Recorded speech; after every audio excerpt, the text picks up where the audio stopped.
माता देवकी खूब डरी हुई थी उनके अत्याचार से। ये अत्याचार कंस से क्यों शुरू किया? क्योंकि वो ठीक ठाक था, छोड़ दिया था देवकी के पहले पुत्र, लेकिन नारद जी ने जाकर उसको प्रबुद्ध कराया इसी काम में। तो प्रश्न उठता है, नारद जी तो भगवान के खास आदमी हैं, उन्होंने जाकर कंस को इसे प्रेरणा करके इस प्रकार अत्याचार से क्यों प्रवृत्त कराया? तो एक बार नारद जी ने आए थे, उनको विदुर जी मिले, उनको पूछे थे, भाई आपको क्यों पढ़ा जा करके इनको इसे कराया, उनको इतना कष्ट दिया? तो उसके उत्तर में नारद जी ने बताया कि आप नहीं जानते, मुझे देवता लोग ने रिक्वेस्ट किए थे और मुझे ही काम करना था। क्यों? क्योंकि ये जो 6 पुत्र थे जिनको कंस ने करके मारा, वो सब देवता थे। ब्रह्मा जी के मानस पुत्र मरीचि, मरीचि के पत्नी उरुणा, उनके ये 6 संतान है। सब बड़े विद्वान ब्राह्मण थे, शास्त्रज्ञ थे, देवता थे। लेकिन एक बार ब्रह्मा जी अपने पुत्री के पर आसक्त हुए, उसको देख करके उन 6 ने हंस पड़े। मरीचि आदि सब कोई नहीं हंसे थे, बाकी लोग थे, लेकिन इन 6 ने हंस पड़े। हंस पड़ने के कारण ब्रह्मा जी ने उनको शाप दे दिए, उनके पिताओं को अपमान करते हैं, अपने असुर बन जाओ। तो ब्रह्मा शाप के कारण असुर बने। असुर बनने का जब आया तो मरीचि अपने सब जाकर फिर प्रार्थना किए, गलती हो गया, माफ कर दो। तो ब्रह्मा ने बोले, जाओ, मैं तो बोल दिया तुम असुर बनेगा, मुझे क्रिटिसाइज करते, अपमान करते हैं।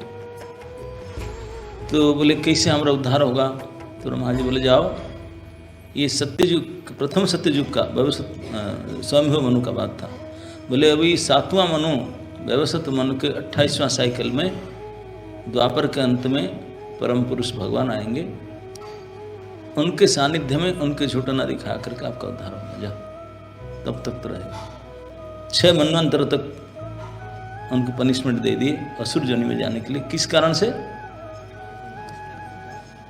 जस्ट हंसे उन्होंने, बाकी कुछ नहीं कहते। बड़े आदमी को वो कुछ भी करते हैं, अगर आप इस प्रकार उसको मकरी करते हैं, उनके कुछ करते हैं, तो ये परिणाम होता है। ब्रह्मा जी अपने पत्नी के प्रति, अपने बेटी के प्रति आसक्त हो गए थे। उसको देख करके कोई भी हम लोग होते तो कितना मेल फेल क्या लिख कर क्या क्या कर डालते, है ना? नहीं, हाँ रे, उलट पलट, अरे क्या क्या करते, ड्रेस चेंज करो, वो करो, वो करो। लेकिन नहीं समझते हैं कि जो महाअधिकारी व्यक्ति, उनको इस प्रकार के अभियोग करने से, उनको इस प्रकार दोष देखने से उनका तो कुछ नहीं होगा, क्योंकि अधिकारी जानते हैं हमारा ही सर्वस्व लाभ हो जाएगा, यही प्रमाण देते हैं। कई जगह में चैतन्य लीला में आया कि नित्यानंद प्रभु को कई देख करके उनके कार्यकलाप को दोष देते थे। चैतन्य महाप्रभु जाकर बताया, बोले आप तो इतने अच्छे हैं, वो इसे किसे है, क्या पहनता है, क्या कहता है, घूमता है, इसी से करता है। तो भगवान समझाओ, तुम जानते हो कितने बड़े अधिकारी है। मदिरा जवनी यदि नित्यानंद धरे, तभी से ब्रह्मारा बन दिया। तो आप ये तो बड़े बड़े अधिकारी व्यक्ति हैं, उनको सब चुना गया विशिष्ट कुछ गुण देख करके उनको, वो अगर बाई मिस्टेक गुण कारण से कुछ ऐसे करते थे। एक चेयर उनको देना चाहिए, विनोद जी आए।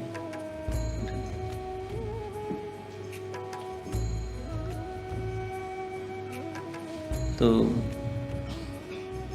आपके सामने बैठे हैं, जो खड़ा है, नहीं नहीं नहीं, रामानंद को बोलता हूँ।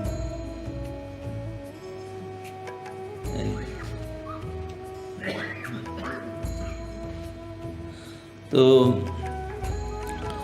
इस प्रकार कोई अगर उच्च अधिकारी व्यक्ति हैं, तो उनको अगर हम इनका कोई गलती देख करके उनको निंदा करते हैं, तो उसका ये महापरिणाम होता। वो देवता थे, हम लोग तो कुछ भी गाय के गोबर भी नहीं है। देवता थे तो डायरेक्ट ब्रह्मा जी के नाती थे, मरीचि के पुत्र थे। लेकिन फिर भी उनको सहन नहीं हुआ कि हमारे पितामह ऐसे कैसे करते हैं गलत। उनके प्रति आक्षेप तो कहे नहीं थे, केवल हंसे मात्र थे। तो उसके कारण से 6 मनवंतर तक, ऐसा नहीं कि 10 साल 20 साल, अब लाइफ टाइम होता है कितना, 20 25 50 साल होता है, जीवन पर्यंत कारागार। लेकिन ये 6 मनवंतर तक असुर जोनि में चले गए। असुर जोनि में जा करके और मुक्ति का उपाय बताया कि तभी जाकर होगा। तो असुर बने, इतना रहना पड़ेगा, दादाजी ने बता दिए। असुर जोनि में जा करके उन्होंने कालनेमि के पुत्र बनकर प्रकट हुए। कालनेमि राक्षस था, उसके पुत्र हुए 6 के 6 षडगर्भा असुर उनको कहा गया। एक साथ में आए, एक साथ में कंबाइन फैमिली आए थे, तो इसलिए षडगर्भ माना गया। 6 बेटे हुए। तो हो सकता है षडगर्भ मतलब एक साथ में, जुग्म संतान होता ना, 6 एक साथ में होता, इसलिए षडगर्भा कहा जाता है। तो षडगर्भासुर कालनेमि के पुत्र होकर के हुए, तो देवासुर संग्राम में मारे गए। कालनेमि मारा गया, वो भी सब मारे गए। तो फिर दूसरा जन्म हुआ उनका, असुर कुल में रहेंगे।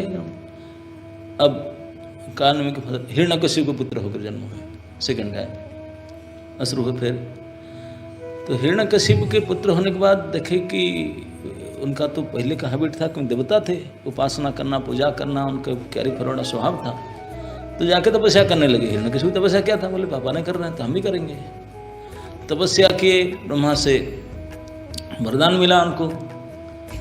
तो जब आ करके अपने पिताश्री को बोले हम लोग ऐसे ऐसे करके आए, बिल्कुल तपस्या करके वर प्राप्त कर। हिरण्यकशिपु खुश हो गया, सोचते थे, कुछ नहीं हुआ। बोला आप लोग कितने मूर्ख हैं, मैं तुम्हारे पापा हूँ, मैं सर्वसमर्थ हूँ, तुम जाकर के नया ये शुरू कर दिया, जाकर दूसरे किसी को प्रार्थना करेंगे उनसे वरदान लेंगे। मुझे बिना मांगे में दे सकता था, क्यों दूसरे के पास गए? ये एक नियम शुरू करता आपने। तो गुस्सा करके क्यों उनको बिना पूछे जाकर तपस्या करके दूसरे से वरदान लाए, इसलिए गुस्सा करके उनको गाली दिया। बोले यू गेट आउट, आप जाओ, इनएक्टिव हो, अपने जा करके सूतल लोक में अब सोते रहोगे, इनएक्टिव हो जाओगे, पड़े रहो, अलसी में सोते रहो, देखते कि सूतल लोक में जाकर सोते रहो। तो बोले हमारा कैसे उद्धार होगा, सोते रहेंगे, कब तक सोते रहेंगे? मालक है, बोले जब तक आपके पूर्व जन्म के पिता आप हत्या नहीं करेगा तब तक सोते नहीं रहेंगे। हिरण्यकशिपु तो भगवान उनके पार्षद था, जय, तो उनको कैसे उनका बात विचार करना था, और वो देवता थे, उनको फिर ब्रह्मलोक में जाना था। तो इसलिए वो सूत्रलोक में सोए हुए थे 6 असुर में। तो उनका पूर्व जन्म का पिता कालनेमि था। कालनेमि कंस बन करके आया, तो इसलिए उनके हाथ में उनको मारना था।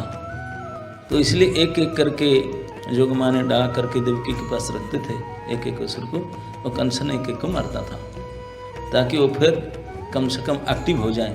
गए दैत्य बन करके सूत्रलोक में गए, अब सोते हुए नहीं थे, अब जगे। आगे चल करके फिर दोबारा उद्धार होगा ब्रह्मा साप से, जब भगवान वासुदेव उनको फिर लाएंगे तब उद्धार। 2 फेज में केवल मिस्टेक एक किए थे, डबल फेज काम गया। इसलिए बड़ों के प्रति अपमान, आक्षेप, दृष्टि करना कितनी खतरनाक है, ये महाप्रभु सिखा देते हैं। तो इस प्रकार से नारद जी बोले मुझे ये करना था, इसलिए प्रवृत्त कराया। दूसरी कारण है कि भगवान को आना था। सुखदेव गोस्वामी बताते हैं भगवान के आने का अनेक कारण होता है, और एक मुख्य कारण होता है जब भक्तों के ऊपर अत्याचार होता है, वो कष्ट पाते हैं, दुख होते हैं, भक्त को दुख देख करके भगवान आते हैं। इस श्लोक में यही कहा गया, भगवान अपि विश्वात्मा भक्तना भयंकर। भक्तों की दुख देने से भगवान आने के लिए विचार करते हैं, नहीं तो नहीं आते हैं। ये तो कहीं से भी ऑनलाइन कुछ कर सकते हैं, लेकिन भक्त के लिए खुद आना पड़ता है उनको। तो इसलिए निजनाथाना, क्योंकि उनके ही खुद उनके आश्रय भगवान है, निजनाथ उनके नाथ है यदुवंशों के, इसलिए भगवान सोचने लगे आने के लिए।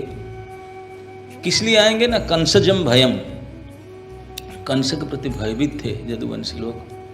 उन्होंने इतने अत्याचार शुरू किया अपने सारे असुर मंत्रियों के द्वारा, अब कंस अभी अभी राजा बना। कंस से पहले मथुरा में राजा थे महाराज उग्रसेन, और उग्रसेन भक्त श्रेष्ठ थे, बड़े भक्त चूड़ामणि थे। उन्होंने भगवान के भक्त होने के नाते मैं बताया था, उनके ज़माने में कोई जेल में एक भी व्यक्ति नहीं गया था, कोई युद्ध ही नहीं हुआ था, कुछ नहीं था।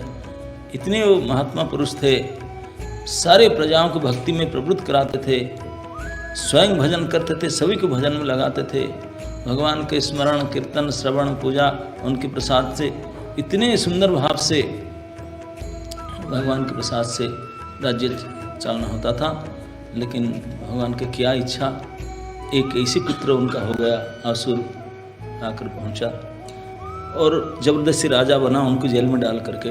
ऐसे भक्त उग्रसेन को जेल में डाल करके स्वयं राजा बन करके अत्याचार शुरू किया। जहाँ इतने सुंदर भगवान की पूजा, सेवा पूजा में सारे प्रजा बड़े सुखी थे।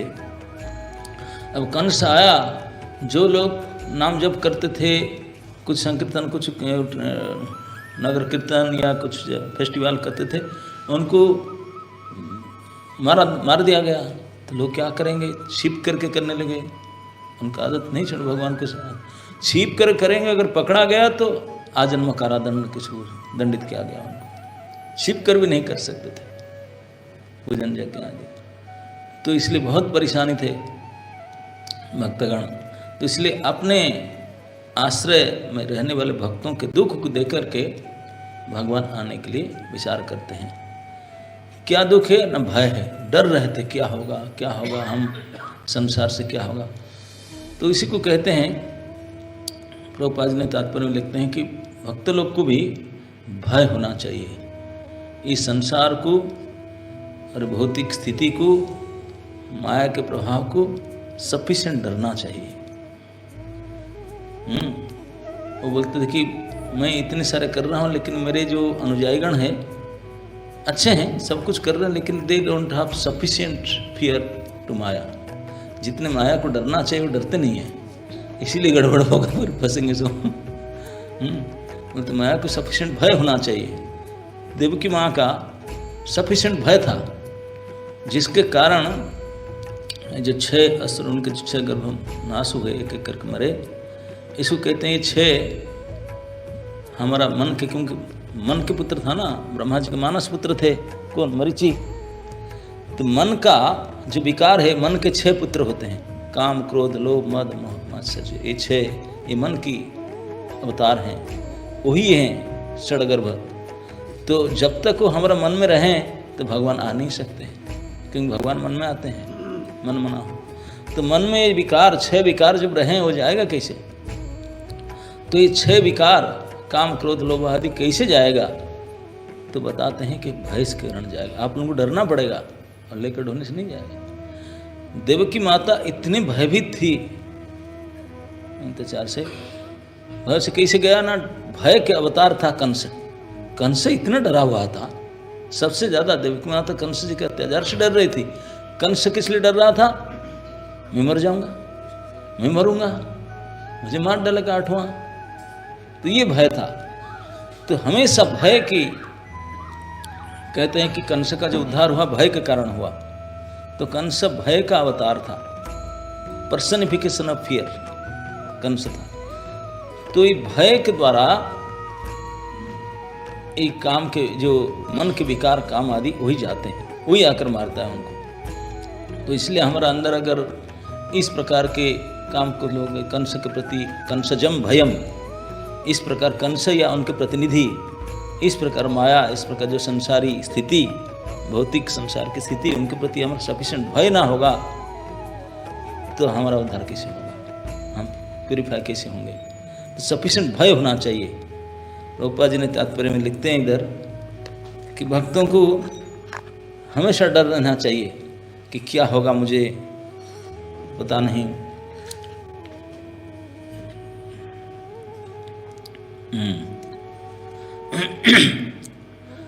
भक्त देवकी पर कृपा की, क्योंकि वो जानते थे कि कंस द्वारा सताई जाने के कारण देवकी बहुत डरी हुई है।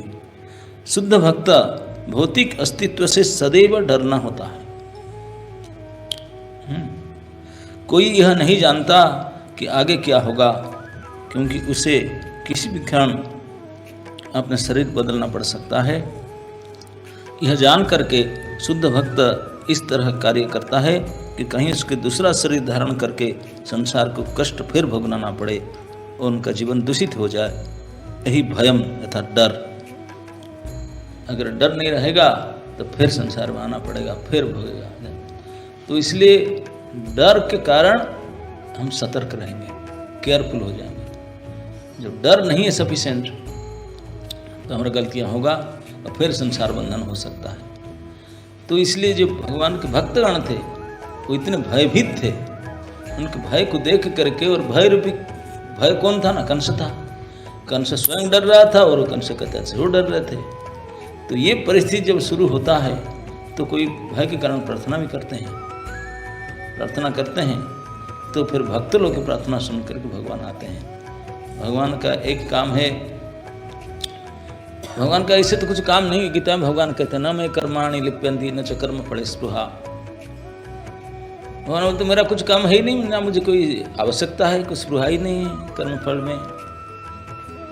लेकिन फिर आप काम नहीं करते, मैं बहुत बिजी हूँ। अरे जब कोई काम ही नहीं है फिर क्यों बिजी है, क्या कर रहे हैं? ना कोई काम नहीं, क्योंकि मुझे कोई आवश्यकता नहीं है। भगवान बोलते हैं न च कर्म, मेरे कर्म फल का कोई स्पृहा भी नहीं है कि इसलिए मेरा कोई काम ही नहीं है। तो फिर बिजी किस लिए है? भगवान कहते हैं मैं बिजी इसलिए हूँ, भक्त वांछा पूर्ण बिनु नहीं आर काम। मेरे भक्तों का इच्छा को पूर्ति करने में बिजी हूँ। अनेक भक्त हैं, अनेक अनेक प्रकार का उनका इच्छा है, तो उनको पूरा करने में लगा हूँ बस। बाकी मेरे लिए कुछ नहीं, मेरे लिए कुछ काम करना नहीं है। मैं आपका काम आत्माराम हूँ, मुझे क्या चाहिए। लेकिन मेरे भक्तों का आवश्यकता है, इसलिए I am too much busy अपना काम करने के। तो भगवान अभी चिंता करते हैं कि मेरे जदुवंशी इतने भयभीत है कंस के अत्याचार से, तो हैव टू डू समथिंग। तो भक्तों का अंदर जब इस प्रकार भक्त ने भगवान का भजन करते हैं, शुद्ध रूप से भय करते हैं, तो फिर भगवान भी चिंता में पड़ जाते हैं। वो फिर आने के लिए विचार करते हैं। जदुनाम निजनाथानाम। निजनाथानाम मतलब जो भगवान को अपने का नाथ मानते हैं। जो भगवान को नाथ नहीं मानते वो अनाथ है। बाकी कोई नाथ तो उनको सुन नहीं पाएगा, तो भगवान ही वास्तविक नाथ है। तो उनको जो नाथ नहीं मानेगा वो अनाथ है। तो इससे जदुवंशी लोग अपने निज नाथ करके भगवान को मानते हैं। इसे भगवान का नाम जगतनाथ है। उन्होंने जगत को दिखाते हैं, हे जगतवासी मैं नाथ हूँ, तो अब मुझे छोड़कर अनाथ ही नहीं, अनाथ क्यों बनते हैं? स्वीकार करो जो मैं बैठा हूँ। तो इस प्रकार उन्होंने भगवान को ही मानते थे और किसी की प्रार्थना नहीं करते थे। भक्तगण का किसी भी समस्या होगा तो भगवान के पास जाएंगे, भगवान के पास जाएंगे। तो उनके भगवान का जो नियम है कि भक्तों के भय को दूर करना है, भक्त जन भयहारी, तो उन्होंने इस स्थिति को जान करके आने के लिए विचार किए, मतलब जल्दी आना होगा। ये भी एक कारण था नारद जी ने जा करके कंस को उस्काया, क्योंकि वो अत्याचार अगर नहीं करेगा तो भगवान आने में विलंब होगा, आएंगे नहीं। मतलब ठीक ठाक चल रहा है, अभी क्या है। हिरण्यकशिपु जब राजा बनकर के सताया सबको, 3 लोग को लोग सताया। देवताओं को तो अपने लेबर रखा था, पेमेंट नहीं दे रहा था, बोला खिचड़ी खाओ काम करो। ये वो इतने डांटता था। नारद जी बोलते हैं, बोलते मुझे भी ड्यूटी मिला था। पूछे क्या करता ना, कीर्तन करना था, 24 आवर में था मैंने। बोले हमारे पार्टी को लगा था तंबू वगैरह में बजाने वाले थे ना, मुझे कीर्तन में लगा दिया। और सारे देवताओं को इतने काम में लगाया था, बिना पेमेंट में डांट रहा था, खिचड़ी खा के काम करते थे। बोले इतने डरे, इतने सताया था, छिप करके आ करके देवलोक को मिला नहीं, वो स्वर्ग में बैठा था उन्होंने इंद्र सीट पर आ करके धरती पर जंगल में झाड़ी में कुछ छिप करके इतने रात दिन लिखा भागवत हवा पी करके खाना पीना छोड़ दिए देवता लोग। खाना पीना छोड़ करके फुल फास्टिंग करके, केवल पवनाहार, जलाहार भी नहीं, निर्जला व्रत करके भगवान को ऐसे विकल होकर प्रार्थना किए, भगवान ने प्रकट हुए उनके सामने। क्या हो गया आप लोग, इसमें क्यों रो रहे हैं बिना खाए पिए ना सार? हिरण्यकशिपु ऐसे परेशान कर रहा है सर, कुछ कीजिए सर। बहुत रो के प्रार्थना, भगवान सामने प्रकट हुए देवताओं का। भगवान बोले मुझे पता है ब्रह्मा के वर से बलियान होकर हिरण्यकशिपु क्या कर रहे हैं, आई नो, मुझे पता। सर पता है, कुछ करते क्यों नहीं है? बोले मैं करूँगा। कब करेंगे? हम मर रहे हैं इतने, आपके प्राण विकल बिना खाए बुला रहे हैं। बोले मुझे पता है आप कर रहे हैं, लेकिन ये मैं अभी थोड़ा टाइम लगेगा। बोले सर कब, कैसे? बोले अगर हिरण्यकशिपु मेरा कोई अच्छे भक्त के ऊपर अत्याचार करे तब मैं छोड़ूंगा नहीं, चाहे ब्रह्मा कितने उनको अभिशाप ना वरदान दे, कुछ भी प्रोटेक्टेड रहे, सबको नलिफाई कर दूंगा, मैं मार दूंगा उसको। इस वाक्य भगवान ने जो देवताओं कहे, देवता लोग सोच समझ गए, मतलब हम लोग भक्त नहीं है, क्योंकि भगवान कहते हैं कि मेरे भक्त के ऊपर दुख होगा तब मैं नहीं छोड़ूंगा। आप पुकार रहे हैं मुझे पता है, I know you are suffering, लेकिन ये भक्ति नहीं कर रहे ना आप लोग, तो इसलिए मैं आऊँगा, दर्शन दिया, लेकिन उद्धार नहीं करूँगा। तो देवता लोग ने पूछे बहुत दुखी होकर के, बोले प्रभु हम तो समझ गए, हम आपको तो, हम लोग को तो आप भक्त करके मानते ही नहीं, तो फिर कौन भक्त है, किसको कष्ट होने से आप आएंगे? कौन ऐसे भक्त? हमारे में से तो कोई एक है नहीं, हम सब यहाँ कांग्रेगेशन इकट्ठा होकर बुला रहे हैं, आप बोलते हैं कि नहीं मेरा भक्त को कष्ट होने से मैं आऊँगा। तो कौन सा भक्त है, किसको कष्ट होने से हम रोते हैं, आप मानते नहीं, किसको कष्ट होने से आप आएंगे? बोले आप नहीं जानते, उन्हीं का ही बेटा होगा, अभी हुआ नहीं, उसका बेटा होगा और वो मेरा भक्त होगा और उसको कष्ट देगा तब मैं नहीं छोड़ूंगा। मैं कैसे उनको सारे प्रकार नियम को आजिटिच रख करके मार डालूंगा उसको। तो फिर सारे देवताओं ने प्रयत्न किए, ये बात इंद्र को पता था, इसलिए जब नारद जी ने बोले तुझे पता नहीं ये जूनियर इंद्र नहीं है, ये भक्त है, इंद्र क्या था, अरे पहले तो बोले थे भगवान ने, अरे रे मैं गलती किया, तुरंत प्रणाम किया, परिक्रमा किया और कह दो माता को चला गया छोड़ करके। तो जानते हैं भक्त का कितना प्रभाव है, और भक्त का ही कारण भगवान आते हैं। लेकिन गड़बड़ ये भक्त लोग अत्याचार को सहन करके भी भगवान को बोलते नहीं प्लीज हेल्प मी, वो नहीं बोलते हैं, सहन करते हैं। प्रहलाद महाराज का केस भी यही हुआ था। प्रहलाद महाराज के ऊपर इतने अत्याचार किया, सारे प्रकार के उपाय लगाया, ना मरते थे ना डरते थे, और भागकर भी जाते नहीं थे। हम लोग तो नोटिस में भाग जाएंगे कुछ हुआ नहीं, होने वाला है, चलो यहाँ छोड़ करके। ना तो जाते थे, ना डरते थे, ना मरते थे। क्यों?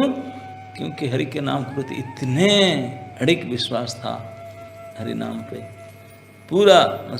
तो जन्म सिद्ध भक्त थे प्रहलाद महाराज, जिसके कारण से बचपन से उनका ये सब लक्षण देखा था। तब देवता लोग देखे सही में ये बनी बनाई भक्त है, बचपन से इतने उनका निष्ठा है भक्त। तो भगवान गुस्सा होकर आते थे, प्रोटेक्ट करते थे, जो मरणांतक स्थिति में डालता था प्रहलाद महाराज हिरण्यकशिपु ने, बचाते थे भगवान, नहीं तो कैसे बचता था, वो डर नहीं रहते थे। पहाड़ से लेकर चोटी में फेंक दिया, भगवान ने गोद में उठा लिए। बोले प्रहलाद क्यों डरता नहीं? क्योंकि जब कोई छोटे बच्चा को पिताजी ने ऊपर फेंकते ना, वो जानता है कि पिताजी हाथ फैलाकर नीचे खड़े हैं, नहीं तो थोड़ी गिरने देंगे, कन्फर्म उनका कन्विक्ट। तो इसलिए प्रहलाद महाराज कन्फर्म है, पापा ने हाथ बढ़ाकर खड़े हैं, तो मेरा क्या हो जाएगा, ऊपर से फेंका, मुझे अच्छा लगेगा, थोड़ा स्विंग करता हूँ, स्काई राइड करता हूँ। तो आग में घुसा करके होलिका को वरदान था कि उनके फायर प्रूफ है, वो उनका बॉडी उनके कपड़ा से फायर प्रूफ था, हाँ फायर प्रूफ था वो, तो इसलिए होली आग जलाता तो आग प्रूफ था।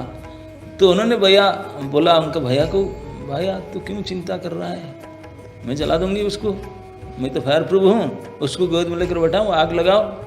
अरे कई ट्रक लोड लकड़ी लाए, लगा कर आग लगाए, और होलिका देवी छोटा बच्चा प्रहलाद को लेकर गोद में बैठ गया।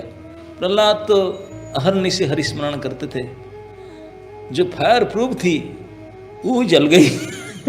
चिल्लाने लगा मैडम, होलिका मैडम ने, सब आग लगने, क्या होता है मैडम आप तो फायर प्रूफ है। अरे फायर प्रूफ है, जल गया, मेरा कपड़ा जल रहा है, देखो मैं भी जल रहा हूँ। चिल्ला चिल्ला कर जल कर आँख हो गया। चुपचाप प्रहलाद महाराज जो गमछा पहने थे गमछा पहन के वापस आ, कुछ भी नहीं हुआ वहाँ अग्नि के बीच में, कुछ भी नहीं। आज इट चाहिए हणे कुछ भी देख रहा है, ये कैसे हो सकता है। मतलब मेरे सिस्टर का तो फायर प्रूफ था, फायर प्रूफ भी कुछ काम नहीं किया। सर्प के पास ले गए, बोले सर्पदंश से मार डाल, बाकी से मरता नहीं। सांप लोग, इससे सांप इतने क्रोधी होते हैं, फुटकार करके दौड़ के आए, प्रहलाद हरि नाम करते थे, उनके सामने आकर रुक गए सडन ब्रेक। सांप इतने महाहिंसक प्राणी, लेकिन भगवान के भक्त के सामने वो भी चुप हो गए। आकर के मारे नहीं, सांप काटे नहीं, वापस चले गए। कितने उनको सपेरा लोगों ने परेशान को, जाओ काटो उसको, बैठा दिए। जाके वापस उनके ऊपर गर्जना कि आपको काटेंगे, उसको नहीं काट सकते। कंस के पास व्हाट्सअप कर भेज दिए, बोले सर देखिए आप मत बोलो कि हम परेशान नहीं करेंगे, ये तो उल्टी काम कर रहे हैं, उसको काट नहीं रहे। ये सब मैसेज पर आकर हिरण्यकशिपु परेशानी था। तो भगवान आकर क्या करते थे, भगवान उनका नाम अभिन्न है, लेकिन भगवान चाहते थे तुझे ये बदमाश इतने कष्ट दे रहा है, मुझे चांस दो, उनको मैं बदला ले लूँ। लेकिन प्रहलाद महाराज कभी नहीं कहते थे नहीं प्रभु वो करने दो, आपके ही सहायता के कारण मेरा कुछ नहीं होता है, वो जो करना दे कर लो, मेरा तो बाल बंका नहीं हो रहा। तो भगवान आकर प्रोटेक्ट करते थे, लेकिन कुछ बदला नहीं ले पा रहे थे, हिरण्यकशिपु मार नहीं पाते थे, क्योंकि प्रहलाद चांस नहीं देता था, चांस नहीं देता था। वो अपेक्षा करके स्टॉक करके उनको गुस्सा था सारे स्टॉक में। जब एक बार हिरण्यकशिपु मारने के लिए आया, प्रहलाद महाराज बोले कहाँ तेरा भगवान, ये देखो ये मुझे दिखाई पड़ रहा है, कम में है ना, है क्या, मैं देख रहा हूँ बैठा तो है, क्या तेरा भगवान बैठा है। मुझे लगता है मैं एज हो गया, मेरा नंबर चेंज हो गया, इसलिए मुझे दिखाई नहीं पड़ता, तू अभी यंग है तुझे दिखाई पड़ता है। मुझे दिखाई नहीं पड़ता। बोला पहले उसको मारता हूँ, बाद में मुझे मारूंगा, कोई पुत्र पार हाउस है। तो उसको तो भगवान प्रकट होकर मारे, फिर मारे क्या, इतने गुस्सा था, मारने का तो टाइम नहीं था, इतने गुस्सा था कि गुस्सा निकाले, इसलिए कोई देवता लोग आरती करने के नहीं जा पाते थे, इतनी गर्जना करते थे। हिरण्यकशिपु तो फाड़ दिए इसे नाखून से, फाड़ करके उनके निकाल करके आंत पहन लिए, और जो इधर उधर जितने देव असुर थे सबको पकड़ पकड़ करके वहीं मार रहे थे। उसको भयानक रूप को इतने क्रोध था, इतने क्रोध था, शांत ही नहीं हो रहे थे। क्यों शांत नहीं होते, बोलते कि पहले बहुत स्टॉक पड़ा था ना, निकल रहा है वही गुस्सा, क्योंकि कितने अपने भक्त के ऊपर अत्याचार किया था, तभी से गुस्सा स्टॉक पड़ा हुआ है। तो इसलिए भगवान भक्तों के भय को, भक्तों के कष्टों को कभी सहन नहीं करते हैं, तुरंत विचार करते हैं आने के लिए। लेकिन जब भक्त स्वयं रोक लेते तो क्या करेंगे। तो इस यदुवंश में कई भक्त थे, बोले ठीक है हरी इच्छा है, क्या करें, हमारा भाग्य खराब है, चले गए मथुरा छोड़ करके। कुछ भक्त कष्ट सहन करके रहे, बोले जैसे ठाकुर जी की इच्छा, हमारा कोई दुष्कर्म दुर्भाग्य है, सहन करना पड़ेगा। अब देखिए इस बात से हमको पता चलता है कि जो भगवान के डायरेक्ट होने वाले माता पिता थे, जो उनके सगे ताऊ चाचा काका और संबंधी होंगे यदुवंशी, सारे निज लोग, निज नाथा नाम, जो अपने खुद के परिवार के लोग हैं, उनके ऊपर इतने कष्ट, आप तो सुन करके हैरान होंगे कितने कष्ट हो रहा था। और हम सोचेंगे हाँ मंगल आरती आते हैं, सोना माना करते हैं, हम क्यों परेशान होते हैं, मेरा काम क्यों नहीं बना। और क्या, मैं हफ्ते में 3 दिन आता मंगल आरती, हाँ 4:30 होता है, तो 4:45 बजता आता हूँ कम से कम, जैसे तैसे रात 11 बजे तक 16 माला करता हूँ, फिर मुझे परेशान आता है। ये भक्ति से बेकार है कि नहीं, ये है हम लोग का डिसीजन। अब देखिए जो भगवान के खास आदमी हैं, कितने परेशानी उनके, कितने कष्ट था, लेकिन फिर भी वो लोग ने क्या सोचते हैं कि प्रभु के विशेष कुछ ना कुछ तो कृपा है, कौन सा करुणा छिपी हुई हम नहीं जानते हैं। हमारे पूर्व जन्म कर्म का कष्ट भोगते हैं, लेकिन प्रभु कैसे छोड़ सकते हैं। ये कोई अद्भुत कृपा है, प्रभु का हम शुद्धिकरण करते हैं। ये विचार है भक्तों का। ये विचार नहीं होगा कुछ नहीं, भक्ति में कुछ नहीं। देखो ऐसे कैसे होता है, ये कुछ नहीं करते, असुर फल फूल रहते हैं, और हम मंगलारती आते, क्लास अटेंड करते, जब करते हैं, हमारा ऐसे गड़बड़ होता है, बेकार है। इस प्रकार के चिंता भक्तों के नहीं होता। जो भक्त हैं किसी भी चाहे सुख में हो चाहे दुख में हो, कैसी परिस्थिति में हो, निज दोष गुण है, आपका दोष आपने जन्म को समझे कि हमारा कुछ गड़बड़ी है, प्रभु तो कभी इस प्रकार कर ही नहीं सकते हैं। इस प्रकार भावना जब होता तो भगवान मानेंगे ये इस प्रकार होता है। तो इस प्रकार उन्होंने सहन करके पड़े रहे। अक्रूर जी आदि बहुत परेशानी होता था, लेकिन फिर भी पड़े रहे, कहाँ जाएंगे। जो गए वही भगवान को भरोसा करके गए, जो नहीं गए भगवान के ऊपर भरोसा करके रहे। और वसुदेव देवकी तो बेचारे जाएंगे क्या, उनको तो जेल में डाल दिया था, उग्रसेन को भी जेल में डाला था, बहुत टाइट 16 गेज का प्लेट का दरवाजा लगाया था, तो कहीं जा नहीं सकते इतने टाइट में। तो कारागृह में रह कर के उन्होंने दुख प्रकाश करते थे, केवल भगवत स्मरण करते थे। ये नहीं कहते थे प्रभु आकर रक्षा करो ना। काल में बता था उग्रसेन इतने उच्च कोटि के भगवत भक्त थे, वो बोलते थे कि ठाकुर जी ने मुझे व्यवस्था किया, चलो ठीक है, राज्य गया, पोस्ट गया, पोजीशन गया, जेल में रहा, चलो ये भजन करूंगा रह करके क्या है। लेकिन मुझे दुख केवल यही है कि दुष्ट पुत्र का मैं पिता हूँ, वो प्रजा को कष्ट दे रहा है, यही मेरा दुख है। वो अगर ठीक से चलाता प्रजा को, मुझे मार दे, आई डोंट केयर, हमारा क्या, लेकिन दूसरे को कष्ट ना दे, इसी कारण दुखी थे। वसुदेव देवकी आज शाम से बताएंगे उनके क्या मन में विचार चल रहा था। वो भी यही सोच रहे थे, हमेशा पर दुखे दुखी, अपना दुख को तो गिनते ही नहीं थे उन्होंने, इतने दुखी होकर भी। तो इस प्रकार से जो पर दुखे दुखी होते हैं, इस भक्तजन के ऊपर जो भय आता है, इस भय से ही उनका हृदय शुद्धि होता है। अगर हम डरेंगे नहीं, हमारा प्यूरिफिकेशन नहीं होगा। भय होना चाहिए। क्या न पता नहीं कब मेरा जीवन छूट जाएगा, फिर भजन कर पाऊंगा कि नहीं। अभी मुझे मनुष्य शरीर मिला है, सब प्रकार सुविधा है, अभी मैं नहीं करूंगा, क्या पता आगे क्या होगा, फिर मैं भजन नहीं कर पाऊंगा तो फिर गया काम से। इस प्रकार के उनका भय है। उनके ऊपर शारीरिक कष्ट हो रहा है, इसके भय नहीं है। भय है कि इस प्रकार संसार दुस्तार है, अगर मैं इसमें अभी नहीं कर पाऊँ, आगे चलकर क्या होगा, कब तक क्या होगा। इसलिए हमेशा डरते हैं, हमेशा सतर्क रहते हैं कि इसे अपने भजन को और सुधार किया जाए और तीव्र किया जाए, ताकि मैं इसे बच सकूं। किस लिए बच सकूं? ना भजन करने के लिए बच सकूं, भगवान की सेवा करने के लिए बचूं। मेरे अगर इस दुर्गति हुआ, भगवान की सेवा नहीं हो पाएगा, यही उनका भय है। किसी ने मुझे पूछ रहा था, भक्तजन तो डरते नहीं, तो उनको बीमार होगा तो मेडिसिन नहीं लेंगे क्या? उनको मेडिसिन लेने की आवश्यकता नहीं है, वो कष्ट सहन करेंगे, लेकिन मेडिसिन इसलिए लेंगे क्योंकि भगवान की सेवा न रुक जाए। अगर वो दवाई लेकर भगवान की सेवा कर पाऊँ तो जितनी दवाई चाहिए सब ले लूँ, लेकिन भगवान की सेवा करूँ, ये भावना हो चाहिए भक्त का। इसलिए they are going for treatment, they are taking medicine, ताकि उनके ठीक हुए नहीं है, क्योंकि मैं तो भगवान का ही हूँ, मैं ठीक होकर भगवान की सेवा करूँ।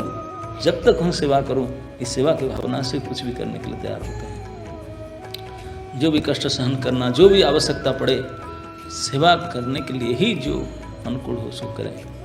तो इसलिए उन्होंने प्रार्थना भय के कारण, और कंस भय उसी के साथ सामना करके एक एक करके अनर्थ दूर होता है। तो अनर्थ दूर करने के लिए यहाँ आचार्य सिखाते हैं कि हमारा अंदर अनर्थ है, हम उसको डरना चाहिए। ये काम कल मुझे lusty desire is so powerful, अगर उतने भय करेगा उसको तो भय के कारण भी चला जाएगा। कोई बात नहीं, चलेगा, वो फिर खा जाएगा आपको। तो इसलिए एक एक अनर्थ, ये 6 अनर्थ जो हमारे मन की विकार है, उस सारे को निकल जाएंगे, शुद्धिकरण हो जाएगा केवल भय के कारण। और भय रूपी कंसा आकर के उनको मारकर निकाल देगा, तब हम शुद्धिकरण होंगे। तब फिर सप्तम गर्भ में भगवत अंश सी बलदेव स्वयं आएंगे फाइनल चेकिंग में। भगवान आने से पहले उनके पर्सनल असिस्टेंट आते हैं, चेक करके सब बेड फेड लगाएंगे, सैया आसन छत्र रेडी करेंगे, तब तो आएंगे ना। जैसे कोई विशेष अतिथि सोने के लिए जाने से पहले उनका बेडरूम में जाकर ठीक ठाक हो जाइए, बिल्कुल मच्छरदानी लगा दिया, बेड लगा दिया, पानी रख दिया। तो भगवान के ये सब काम करने वाले बलदेव हैं। वो आकर के सैया आसन छत्र पानी पादुका से रेडी करते हैं, आकर के फिर बोलेंगे अभी रेडी होगा, अब मैं जाना है। तब फिर भगवान अपने जोग में आकर बोलते हैं कि जैसे गए थे जाकर रेडी कर दिए मेरा, अब वो भी जाना चाहते हैं, मैं भी आना चाहता हूँ, तो जाके व्यवस्था करो। तो भगवान इसलिए आते हैं भक्तों की भय दूर करने के लिए, और भक्तों की इस प्रकार भय होना चाहिए ताकि उनके अंतर शुद्धि हो, चित्त शुद्धि हो, और ताकि भगवान को अंतर में लाए। अभी ये जन्माष्टमी उत्सव है, भगवान आते हैं, भगवान आविर्भूत होते हैं, जन्म लेते हैं, प्रकट होते हैं, कुछ भी कहो, लेकिन भगवत कैसे कहाँ प्रकट होंगे? जैसे देवी की माँ के हृदय में आते हैं, यशोदा माँ के गर्भ में आते हैं, तो क्योंकि देवी की और यशोदा ऐसे भगवान के लिए सही स्थान है, शुद्ध है, सत्गुण, तो आते हैं। तो हमारे हृदय को हम ऐसे करेंगे, तब हमारे हृदय में भी जब भगवान ऐसे प्रकट होंगे, हमारे हृदय को हम देवकी और यशोदा के मन जैसा, हृदय जैसा बनाना पड़ेगा, तब जाकर के जन्माष्टमी उत्सव हमारा सफल होगा। कृष्ण जन्म होंगे, हमारे हृदय में प्रकट होंगे। तो इसलिए देवकी माँ की तरह, यशोदा के गर्भ की तरह हमारा बनाना पड़ेगा, तब कृष्ण प्रकट होंगे। कैसे प्रकट होंगे? भगवान बोलते मैं विचार करता हूँ, क्योंकि वो इस प्रकार से भय को सहन करके पड़े हुए हैं मेरे आशा से, तब मैं कैसे नहीं जाऊँगा। तो इसलिए भगवान को अपना निज नाथ बनाना होगा, तब फिर विश्वात्मा जो परमात्मा रूप में है वही फिर अपना आकर डायरेक्ट पर्सन प्रकट होंगे। हरे कृष्ण।